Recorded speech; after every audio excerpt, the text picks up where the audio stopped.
this is our motto that we're going with: define, integrate, and fly. Start small, fly fast, learn sooner. That's what we've got to do. Because this is smaller and faster, the costs are minimal compared to, you're not paying millions of dollars to test a material in space anymore. Okay, it's down to a few $100,000. Yeah, that's still expensive. But when you look at pharmaceuticals, where some of those tests have been costing them upwards of $50-60 million each, 500,000 starts to sound rather reasonable.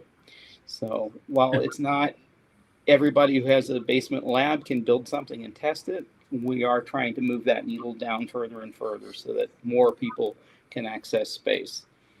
Just like you mentioned with the whole deorbit as a service is a thing, this material science as a service is going to be, I think, even bigger than the deorbit market. There's just not enough room on these up and coming commercial space stations to house all of these experiments. And some of them you don't want people nearby. NASA is not going to run a welding test on the space station. Okay, it's not going to happen. No. Most commercial operators, if you say, yeah, I want to do a welding test in space, they're not going to want to talk to you. This is a way of doing that type of experiment safely and without risking either the public or your astronauts while you're doing it. So that's the whole thing in a nutshell. We've got material science now down to a kit. A science. Into a science. Right. Material science. Look at this. Yeah. So you're just throwing this out there and hoping some folks will sign on. I mean, who are you going after for your initiative? We actually have. How aggressive are you being? Yeah. Besides LiftPort, we already have a few customers who are interested in using this as a material science system. So the particular markets we're going after are really, when we're looking at materials, we're looking at the long duration stuff right now. The people who are building components for space stations or spacecraft who have been stuck on Earth because they couldn't afford to do the final step, which is get it on orbit and do the long duration. This allows them to do that, and that's the first market we're targeting. We're going to be approaching the bioengineering and pharmaceutical markets soon, but I really need a specialist in that area. If there are any specialists in pharmaceuticals want to talk to us, give me a call. We're always looking for those magical people. There's my plug. Great. But yeah, really it's the material science engineers, those companies who have been working on stuff for a long time and just cannot get that last mile completed. So that's what we're working on now with those folks. I'm gonna bring up Dallas's question. I'm gonna give you a shot to answer it, Joe, and then I'm gonna give my own answer. Okay. Why can't the welding experiment be done in the Bishop airlock? Again, welding. What type of welding you have to do in space? You're either using a thermite welding system, maybe a stir welding, or your typical heat. If something were to go wrong with that experiment, and you're going to create heat, okay? How are you going to do that? That's going to use electricity. That's a huge spike in electrical draw. Are you bringing your own batteries? Well, now you have a new battery problem to worry about, because you have to have those batteries go through the same certification process to be used in the Bishop airlock. It's just one thing compounds on top of another if you're going to try and do this. And yeah, you could probably get through it. Do you have a check that is in the multi-millions of dollars to do that? And that's where it really becomes maybe they will let you, but the price tag is going to be something you can't afford.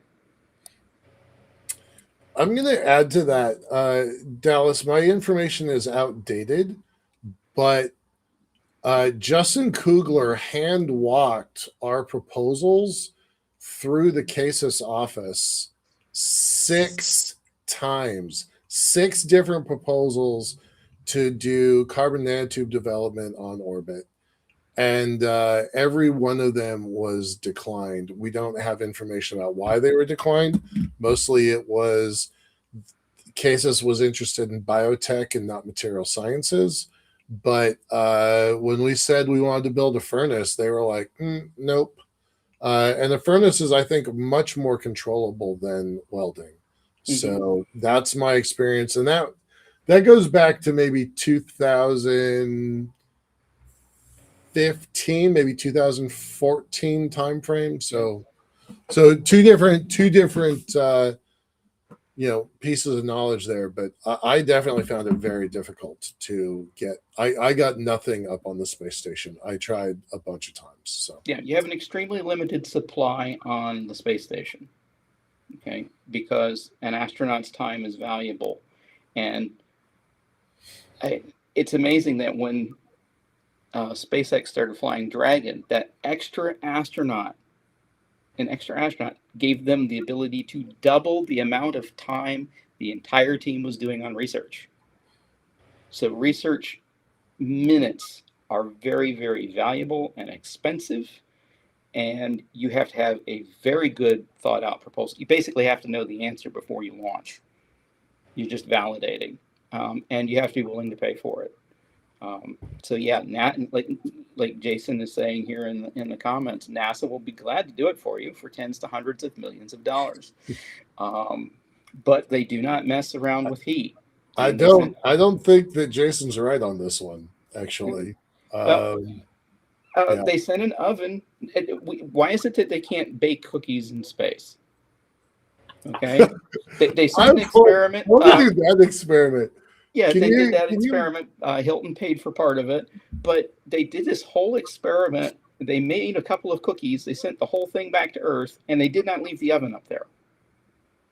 Meanwhile, over on the Chinese space station, they're grilling every night. So, is that real? That's not sarcasm? That's not sarcasm. They actually have an oven. They cook food on the Chinese space station. I didn't know that. I should look that up. That's pretty neat. It's different, but they've shown it numerous times where the crew sits down to a hot meal that wasn't rehydrated with water. I'm going to toss this note up from Jason. So that's a verified number, right? $186,000 per hour for astronauts unsupported. I think I've heard that before. I have not looked that one up myself, so I cannot verify, but I think I've heard something like that before. That the price per hour for an astronaut's insane. Yeah.